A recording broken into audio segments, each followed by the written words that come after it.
सूर्य उभरा क्षात्र वीरो उठो चलो। सनातन धर्म सूर्य उभरा क्षात्र वीरो उठो चलो, उठो चलो। हिंदू राष्ट्र इसलिए हम स्थापित करना चाहते हैं कि हमारे जो लोक सेवक बैठे हुए हैं, जो मंत्री बैठे हुए हैं, वो हम 90 करोड़ हिंदुओं का कल्याण नहीं कर सकते, पर जब 90 करोड़ हिंदुओं के हाथ में हिंदू राज्य स्थापित करके तुम सत्ता दे दोगे, हम विश्व का कल्याण कर देंगे। क्यों? कि हमारे संतों ने सिखाया है। हमारे संत जब भी कभी भी कोई भी सभा का सबसे पहले प्रारंभ करते हैं तो बोलते हैं विश्व का कल्याण हो। कभी उन्होंने नहीं कहा कि हिंदुओं का कल्याण हो या पर्टिकुलर जाति का कल्याण हो, उन्होंने हमेशा कहा विश्व का कल्याण हो। तो जो विश्व का कल्याण चाहता है उनको तुम आतंकवादी कहते हो? शर्म आनी चाहिए तुम्हें। तो दोस्तों, इसका एक ही कारण है कि ये सब फॉरेन से फंडेड है। आप कभी भी देखेंगे कि जब कभी भी किसी आतंकवादी को पकड़ा जाता है, इन 5 स्टार एक्टिविस्ट की टीम टूट पड़ती है, अफजल गैंग टूट पड़ती है मानवता के नाम पे।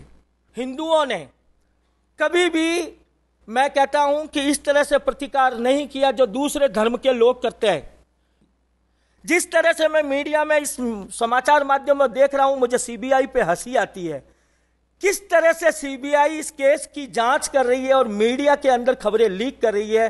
देख के कभी लिखती है डीवीआर सीज फ्रॉम पनवेल आश्रम ऑफ सनातन, कभी लिखती है रिवॉल्वर।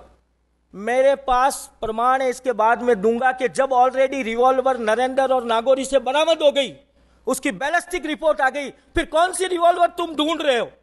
सीबीआई वो बात क्यों नहीं करती? समाचार माध्यम वो बात क्यों नहीं करते कि जिस केस के अंदर चार्जशीट फाइल नहीं हुई, 167 सेक्शन 2 167(2) जिसमें चार्जशीट फाइल नहीं होती है, 90 दिन में तो बैल हो जाती है, उसमें उसकी बैल हो गई। उस कोर्ट ने उस आयोग के खिलाफ नोटिस इशू किया और हमारे समाचार माध्यम उसके बारे में एक लाइन नहीं लिखते। सीबीआई उसके बारे में एक जांच नहीं करती, क्योंकि हमारे तावड़े जी सॉफ्ट टारगेट है।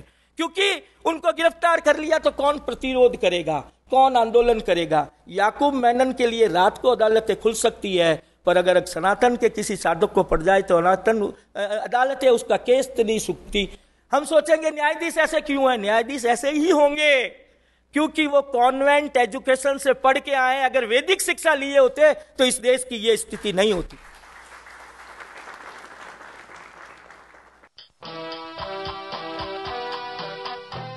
कल के उद्बोधन में पंचदशनामी अखाड़ा के महाराज जी श्री इच्छागिरी महाराज जी ने एक बहुत अच्छी बात कही।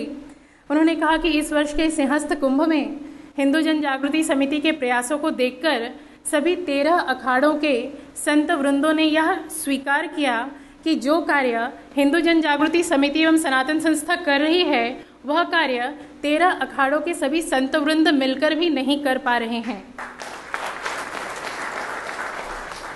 और उन्होंने यह भी कहा कि मैं उन 13 अखाड़ों का प्रतिनिधित्व कर रहा हूँ। वस्तुतः हमारे देश में इतने साधु संत और सन्यासी हैं, यदि वह सब मात्र एक छत्र छाया में एक समष्टि ध्येय के साथ यदि वह एक बार एकजुट होकर आ जाएं, तो हिंदू राष्ट्र की स्थापना वह जो है उसे साकार होने में ना समय लगेगा और ना ही उसमें अत्यधिक अवरोध आएंगे।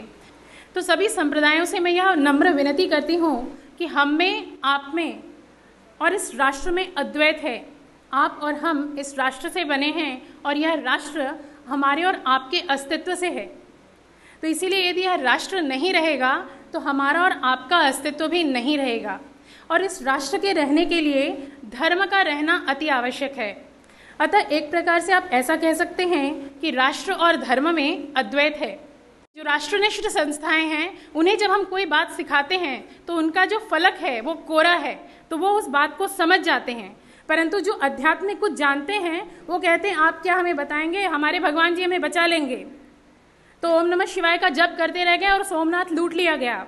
तो काल के प्रवाह में गीता का जो शास्त्र है उसे हमें चरितार्थ करना पड़ेगा, तभी ईश्वर हमारी मदद करेंगे।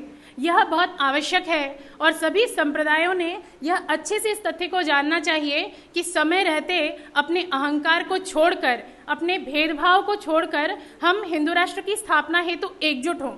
जय तू हिंदू राष्ट्रम, जय तू हिंदू राष्ट्रम। सनातन धर्म सूर्य उभरा, क्षात्र वीरों उठो चलो। सनातन